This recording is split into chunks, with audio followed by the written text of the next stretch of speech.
Hey everyone, my name is Aaron Pallian. I'm one of the owners and race directors at Extreme Endurance Events, E3. Our three events that we put on in the extreme world are Alohaman Extreme Triathlon, Island Extreme Tri, and Alohaman Extreme Tri. Today, this video is on the Hawaii course and the cutoffs and everything that has to do with you getting from point A to point B, B being the finish line. Let's get into that. Our website is extremetries.com. We recently consolidated all three different event websites into one. Makes it easier for us to keep up with and also for you to have all the information you need for any of the events that we do, all at your fingertips in one location. So again, that's extremetries.com. This is the homepage. Once you get here, you can just go up to the top and pick your race, whatever one you're doing, and drop down pops up and you click what you want to check out. Let's dive right into the course maps and cutoff section for this event. We'll keep this as short as we can. The first thing on the list is a point of interest map. That's not done yet. It will be done in the coming months here. But basically what that is, it's a Google interactive live map that'll show everything from packet pickup to the finish line, the start line, the aid stations, everything along the way that you might need to know where it's at. The main reason for that is if you guys have support during the event, your support can really have a good point of reference as to where they are versus where they're trying to go. Also, before the race, if you guys want to scope anything out, you can open that up and just check out where everything's at. That works out really well, and we'll update that. We'll let you guys know when that's up and running, and then we'll probably update it a few times before the event as well. So just know that that's there. The event cutoff times, keep in mind the swim starts at 7 a.m. That's when sun rises. In Hawaii, the weather is usually pretty much the same all the time. They say it's raining somewhere on the island at all times, or at least once a day. I think it is, not all times, but at least once a day. And I can say that for the amount of times I've been there, it's not just once a day, it's many times. And it feels like it's raining somewhere all the time out there. But for the most part, the weather, especially down by the water, the shoreline, is pretty calm most of the time. Now, granted, there can be things like hurricanes and storms and all that, but seems to be pretty rare, especially around that time of year.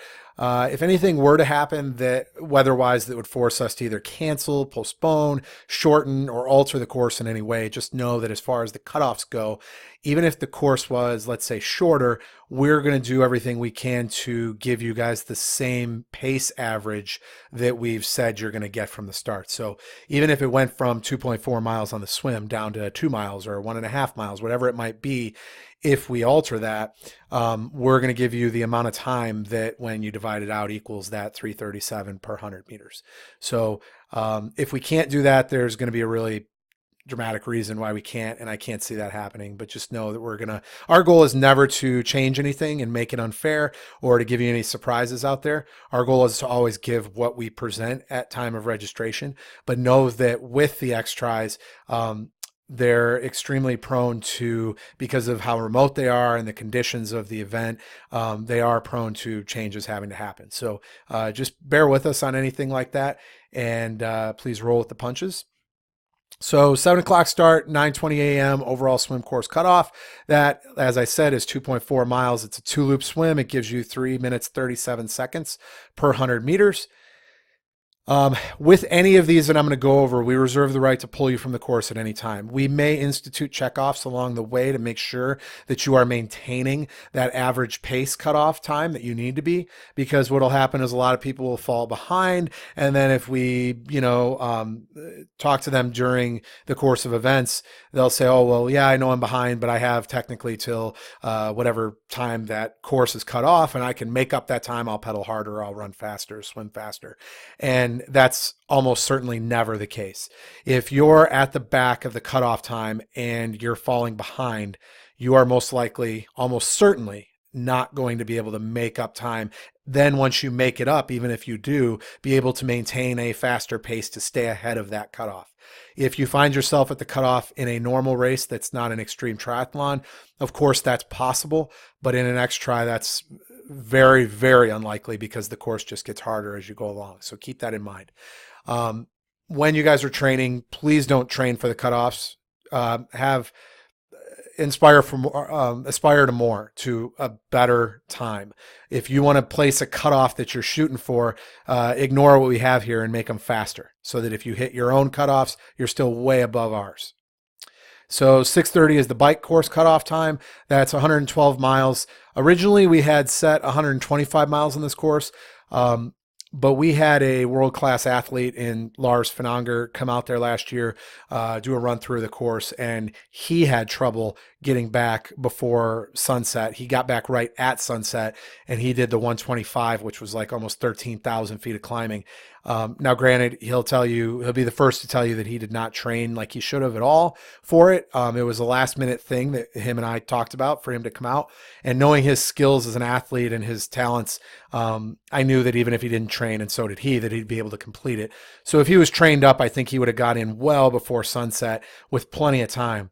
But that being said, even with someone of his stature coming out and being so close to sunset, that worried us as far as, us normal folks coming out. And even those of you like myself that struggle on the bike, especially with climbing, we have to get all of you in before sunset. So we're assuming you guys are all going to be trained up. And if we shorten it to the standard 112 miles instead of that 125, that still gets us to about 10,000 feet of climbing, which is very, very difficult. And we'll go over that course in a minute. And it should get most of you that are trained up in well before sunset. So that's the goal. That puts you at 9 hours, 10 minutes for our cutoff. And you must average just under 14 miles an hour, 13.63. And that'll get you in. So again, at this point, no exact mile cutoffs, which we may institute later, but we're just going to kind of keep an eye on you. And if we think you've fallen behind, we'll do the math and we'll stop you along the way if you've fallen behind this average that you need to maintain the entire time. So keep that in mind. Now, we will be a little relaxed on that for some of you on the climbs, but we would expect on the descents for you guys to be making up some time. Not doing that in a dangerous way where you're out of control, you're going so fast on those descents, but we would expect you on any flat areas, which are few and far between, and the descents, which are a lot of the mileage, for you to be making up some time. We realize that you're not going to be biking 13, 14 miles an hour when you're going up the mountain on both climbs. We get that, but we do expect you to make that up. So just keep that in mind. We'll talk more about that in the future. And once you're on the run, 26.2 miles, which is 8 hours, and you're going to have to maintain just under 17 minutes per mile. And that puts you in no later than 2:30 a.m. on the run course, which is our finish line cutoff. So let's just dig right into the swim course here. These courses are very simple, not a whole ton to go over, but let me click to download and it should pull up this PDF here for me. All right, so like I said, swim course is 2 loops in the morning. Most of you are going to be staying at that resort, which is the West End Hapuna Beach Resort. And in the morning, you just walk down with your bike, real easy walk, go down to Transition Field, which I'll show you some pictures of in a minute. But you'll walk down to the field, you'll put your bike out there, and then this race is support optional for the entire thing. So I'm not going to really get into what sections you can have support and you can't have it, and if you choose to have it at all, and what their role is. I will have a course talk video, or not a course talk, a support talk video that goes over should you choose to have support, which we definitely recommend still. We do not recommend you do this without support. But in that support video, I will talk about what's allowed for support, what's not. And I will also talk about what struggles, if you choose not to have any support, what struggles you can expect along the day, what is going to make this race a lot harder for you without support. So that'll be the next video that I do probably next week that we'll post up. So just keep that in mind. So anyway, you walk down with your bike, you put all your stuff out in the nice field that we have, and through the back of the field, you'll walk through kind of a forested trail area, lush tropical garden type area, and you walk down and you get down to the beach here. So this right here is your walk down this orange path, and you walk down in the morning. We'll have an inflatable and or some flags down there that just mark a real easy entrance. It's a beach swim start. We're going to start you off. You'll run into the water and you'll swim out to this first buoy. Now we have 6 buoys on here. We will at least have the yellow ones out. The yellow are meant to symbolize the huge buoys, the big. I think they're 7 or 8 footers, tetrahedrals. And right now, those are marked in yellow. Those will likely be orange, not yellow. If we have any other buoys, they may just be 2 here in between. Those might be yellow, orange, red, could be circular, or they could be the tetrahedrals as well, but they will be smaller buoys as of now. But the big ones, those will mark your corners. So when you start, it's 2 loops. Nice and clear. The reason for the 2 loop course instead of the point to point is a number of things, but the main things are we don't want to do point to point with potential for waves slamming you into lava rocks. If we were to do a point to point swim, swimming you along this unprotected shoreline here in either direction, it just would not make any sense to do that. It's not safe and it's very hard for us to manage as well. So in here, it's somewhat protected. You still do open up into the Pacific here, but it's protected enough to have this swim. There are some other events that have swims out here. This beach, Hapuna Beach, is a beautiful white sand beach. This section of it is actually the state park, and it made it a lot easier that the section over here is owned by the resort, and we have permission to be out there. So as long as when we're on land, we're in the resort area, we're good to go. And as we come out onto the swim, we're going to do this 2-loop course. It's this rectangle that we have going on here. So when you hit this last buoy, you're actually going to exit, and we're going to run around some cones / a different flag on shore, and you're going to get right back in the same way you started and do this whole thing over again. So this is not an in-water second loop start. You have to come out of the water by where our inflatable or flags or cones are. You'll have to run around a designated spot that we'll show you all that morning. And then you're going to go out and do another lap around these buoys, come in. And on the second time that you exit, you'll run the same way you came down, run the path through to the transition field, and you'll get on your bike and bike out. So that's really all you got to worry about with the swim. I'll go over things like wetsuits and stuff real briefly here, but I'm going to go more in depth when I do a talk on the mandatory gear and the optional gear. But know that the water varies between 78 to 82 degrees most of the time in Hawaii. I can't tell you for absolute sure what this water temperature will be. I will say train just a little bit in a wetsuit so you're comfortable in it. You know, it fits well. Train in your swim skin for sure if you want to wear one, just to tighten everything up and make you a little more slipstream in that water. I would definitely recommend a swim skin.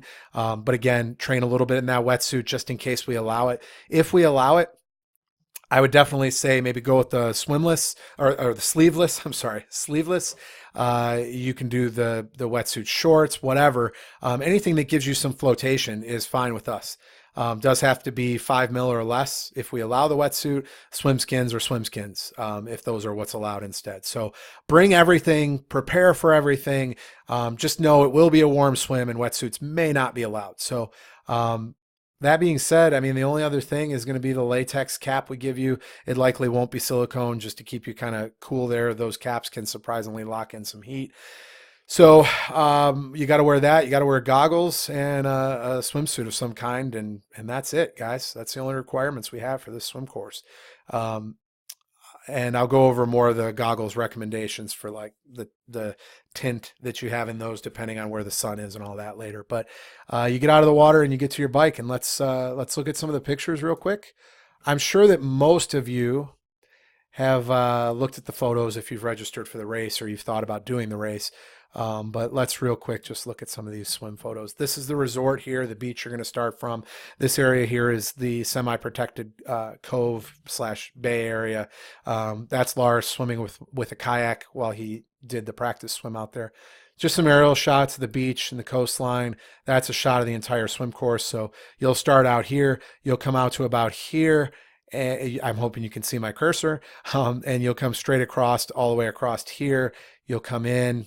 The more buoys there, and then you'll come a buoy there, and you'll come in and you'll exit, run around a cone, and do the whole thing over again, going counterclockwise, and then you'll exit and you'll run through here. This is the field up here where transition will be. So these pictures are, I think they're out of order a little bit, guys. Let's see.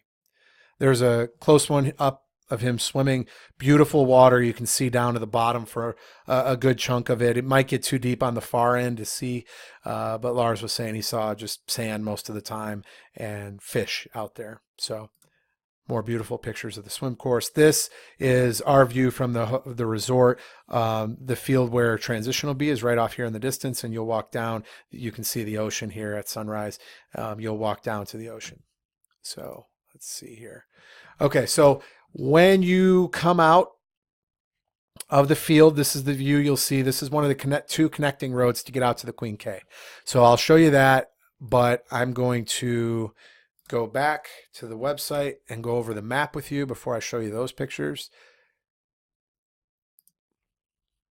Okay, so keep in mind if you want to see cell phone coverage, because it is required to have your cell phone on the bike and the run, we have the major carriers here. You can check your cell phone coverage on the entire island there. So we also have the Strava map and the GPX file. We have that on the run as well. You can download those, input them into your devices for race morning if you'd like. This is the bike course map.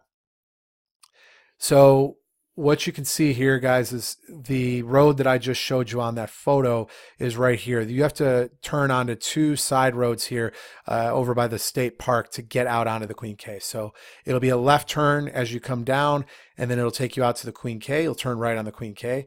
And from there, the course is 99% out and back. Just couple turns in there, but it follows the same course all the way out, all the way back, except for when you come back in, and we'll talk about that in a minute.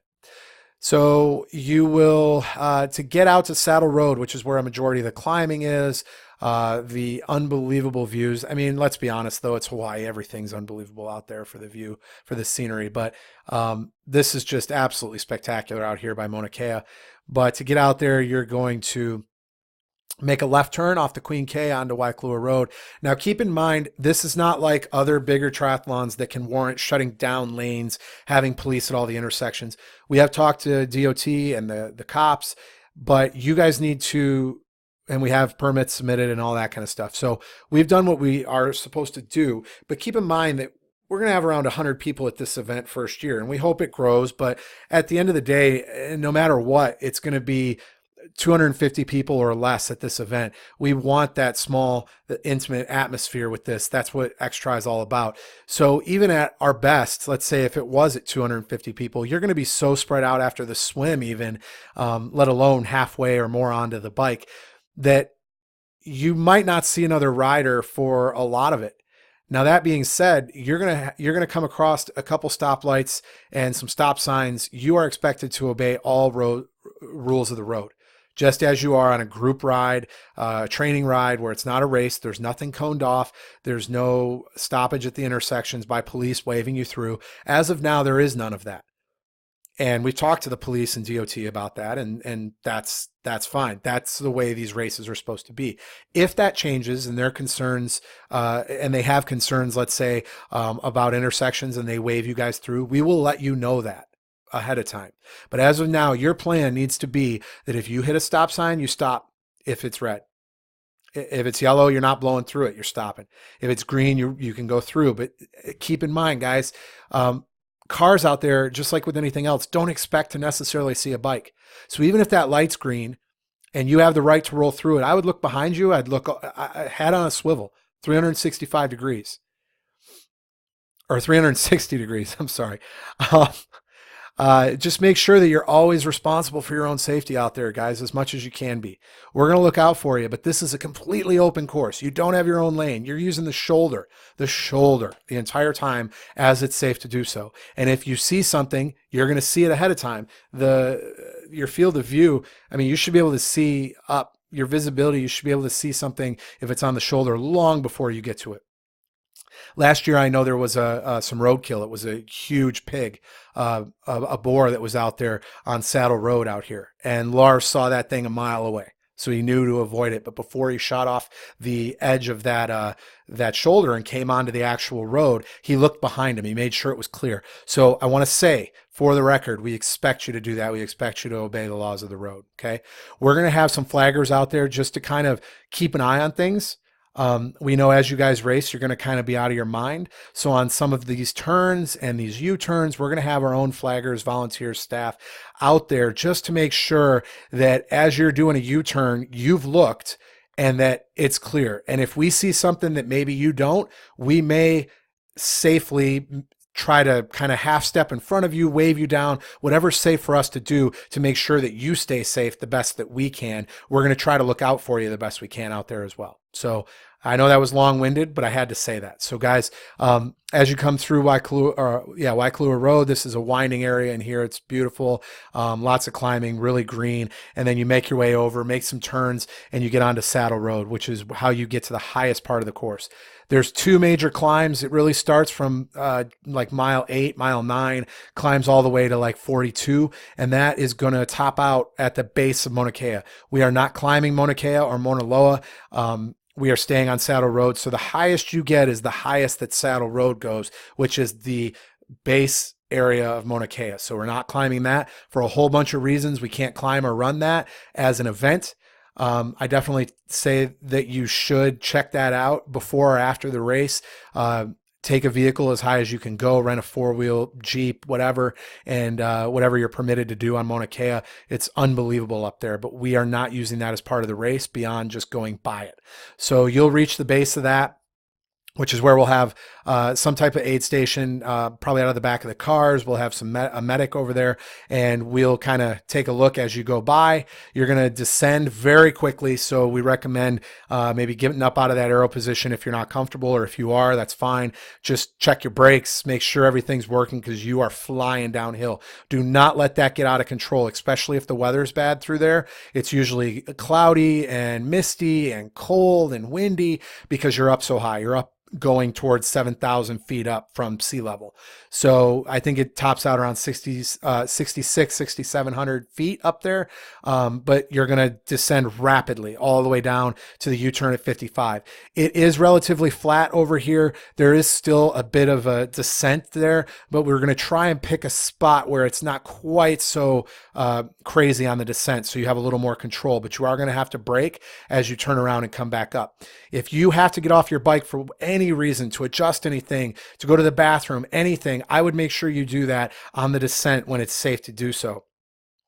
If you try to do that in the ascent as you're going back up, you're going to be in a lot of trouble. You're not going to be able to get back on your bike. So keep that in mind, guys. So you can hit that water stop, aid station, medical on the way out, right here at the base of Mauna Kea, and on the way back if you want. It's up to you. But keep in mind, that will be on the right side. Well, it'll be on one side of the road. I'm not going to tell you which side yet. Actually, odds are it'll be on the side that you're coming back on. But if you need to hit that on either way and it's on the other side, you're only permitted to cross that road when it's safe to do so. And we'll probably have people in that section too, just helping you out if you need it. But I would even say if you need to dismount your bike to make sure you safely get across, look over your shoulder, traffic both ways. We don't recommend it, only in an emergency, but keep in mind that's how that's going to go. So you come all the way back.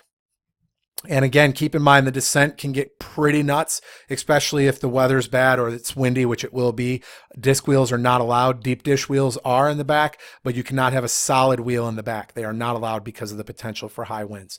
So you come all the way back. Obviously, it's going to start warming up as you descend and come all the way back down to the hotel. You go all the way you came out. The only difference is you don't turn in how you came out right there. You'll shoot by that on the Queen K.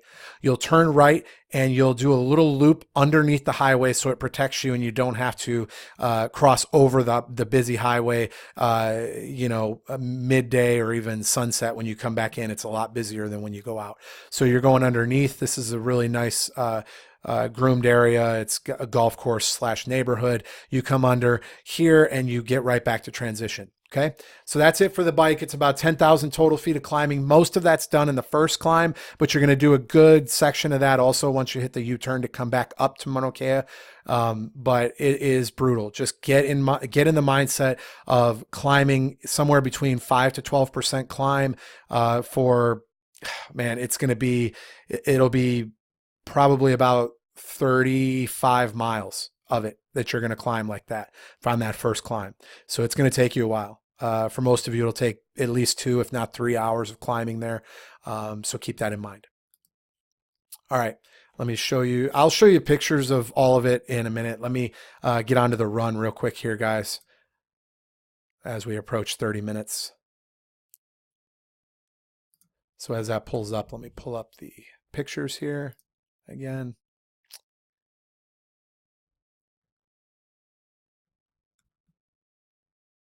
All right, so back to the run course here. When you come out of transition, you're actually going to go out on the run the same way the bike comes in, which will be on the other side of the road. So you'll see cyclists coming in, but you won't have any crossover or anything like that to worry about. This through here is relatively barren. I mean, there's really no traffic coming in and out of here.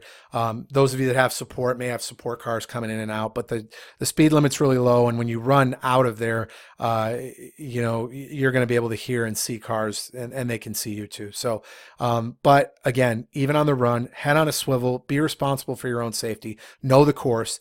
When the bike comes in, it doesn't do this big loop around the neighborhood here and around the golf course area. It just shoots right across and under the road. On the way out, you go under the road, under the Queen K. You do a big loop around to get a couple 2 to 3 miles extra. We need the mileage, and there's a fair amount of climbing in here. Plus, it's beautiful. You'll love it. This whole course is just unreal. And you come out and you'll turn right onto the Queen K. So you'll follow the Queen K all the way up. It's the same as the World Championship bike course, the hard part of that bike course. Arguably one of the hardest parts of it, where the wind's brutal. You run along, or you bike along the coastline for that championship. We're actually doing that for the run course. We don't go up to heavy either. We go as far up as we need to because it is an out and back course. So originally we had you going towards Waimea. That's what Lars did on the test run through, but surprisingly, there was a lot of evening traffic getting off work shifts that we were not aware of, and we're not going to put you guys in any extra danger we don't need to, obviously. So to keep it safer, we are going to eliminate that section, and we just extend the out and back section running along the Queen K up towards Hawi.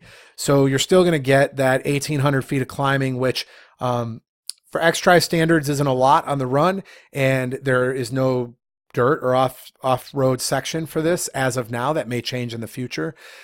But keep in mind, you're coming off a 10,000 foot total climb on that bike. And that bike will be one of the most brutal bikes you've ever done, knowing that it's only 2 climbs to accomplish that total amount of ascent.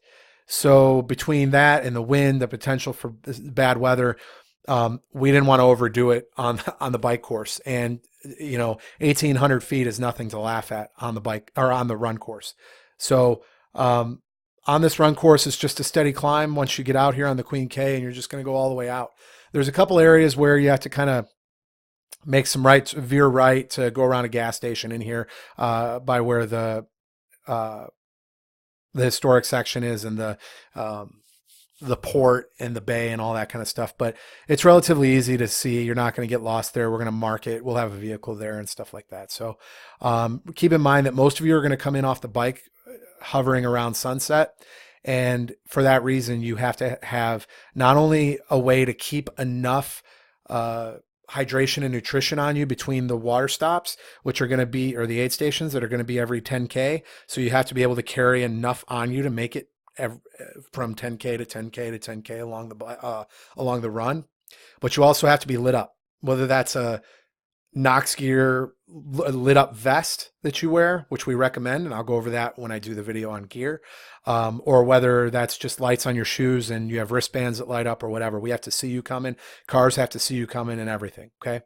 As of now, no support vehicles are allowed to support you out on the course. If you feel that you need support, there are various options for support runners, and we'll go over that in the support video when I do that. But for now, just know that it's a long, gradual uphill all the way to the turnaround, which is around mile 14. The good thing Lars said about running in the dark, one, you should be able to see stars. Most of the time, the sky's clear enough where you can see the stars at night, which is kind of this really cool, nice, surreal feeling while you're out there. You're kind of out there alone with your thoughts if you don't have support. But what's real nice about it, too, he said, surprisingly, was that if it's light and you could see what's ahead of you and it's a gradual incline for 14 miles, it really weighs on you. It messes with your head. you can see so far into the distance and see that incline where it chips away at your mental well-being. But what he said in the dark is, for as just as boring as you would think that would be in the dark, he said it's actually quite nice.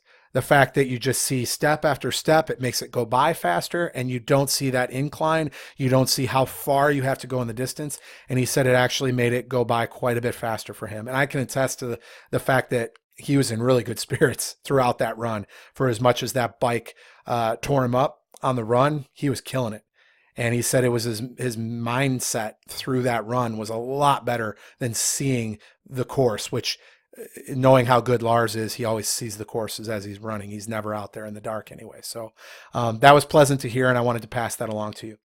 One thing to keep in mind, this map is wrong in the way that the green arrows that are going out, our artist put them on the left. I just noticed that. You are running on the right. You are running with traffic at this point. We may change that if we find we need to, but just know that you're running with traffic and biking with traffic the entire time. If we find that we do want you, because it's dark and it would be safer, obviously, to see cars coming at you, and we change that direction, we'll let you know. But for now, just you're going to eliminate crossovers and things like that, we're going to have you on the right side of the road running with traffic. So keep that in mind, guys. And when you come back in, you're not going to do that loop around the neighborhood and golf course you did. You'll be on the right side of the road, and you will just veer right the way that you biked out in the beginning of the day. You'll veer right, come in to transition, and that's where the finish is going to be too. We'll mark it with either flags, tiki torches, something out there to symbolize that finish line, and we'll have an announcer out there to just make a big deal about the fact you guys conquered something this hard. So guys, that's really all I've got. Let me show you the pictures real quick before I sign off this thing here. So this is the bike course. This is the section by Mauna Kea where the lava fields are. Let me make sure I have everything. Like I said, these are kind of out of order. Another aerial view of the bike course. This is the fog that can roll in during that bike that I was talking about, up when you're 6,000, 7,000 feet up. This is the view you can expect as you come down the back side of the bike course after you top out, and as you attempt to climb back up after the U-turn. This is the Queen K. These are some of the views as you make your way out towards Mauna Kea. This is the initial climb. I believe that's mile 24, 25 after he first got onto Saddle Road. This is on the way back after you make it by Mauna Kea, after you've made the U-turn, the second climb, you've topped out again, and all you have to do now is descend all the way back, which sounds easier than it is. You still have to, there's a couple little climbs in there. It is rolling, but for the most part, in general, it's descending. So you can see how it clears up as you start to descend, and that is not uncommon out there, that there's just this cloud cover that hangs, and you can see in the distance how it's clearing up. Again, that's the ascent, the second ascent coming back up. Sorry, these are out of order, guys. Some of the fog that you're going to roll through with the white light on the front, mandatory, red blinker on the back, mandatory. Just some of the landmarks you're going to see out there. This is the initial climb on Waikalua Road to even get out to Saddle Road. And so that's that lush green area I was talking about. This is like, I think, miles 8 through about 20. This is what you'll see. Random palm tree. This is him in transition, coming out of the swim, getting the salt water off him. We're going to do our best actually to have the sprinklers on so you guys can use those.